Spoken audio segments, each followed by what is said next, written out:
আমরা যারা বলি যে সংসারে অনেক কাজ, আমরা কিন্তু দেখবো এর মধ্যে আমরা কিন্তু সময় নষ্ট করি, তাই না? সিরিয়াল দেখি তখন সময় থাকে, পরনিন্দা পরচর্চা করি তখন সময় থাকে, এই সবগুলোতে সময় থাকে। কিন্তু যখন ঈশ্বরের কথা বলতে যাবো, একটু আশ্রমে আসবেন, একটু এই করবেন, তখন কিন্তু সময় নেই। কিন্তু পরে যখন ঝামেলায় পড়ে তখন কিন্তু বলে যে দেখুন না কি করা যেতে পারে। তাই এটা আমাদের একটা খুব মানে জেনারেল একটা কথা, সময় নেই, জানেন তো, মরবার সময় নেই। আর মহাপুরুষরা বারবার বলছে আসো আসো, সে কিন্তু বারবার ডাকছে, ঠাকুর কাঁদছেন যে তোরা কে কোথায় আছিস আয়।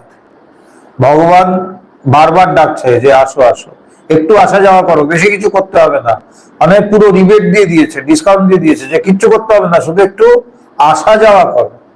কিন্তু সেটাতেও যেন আমাদের অনীহা।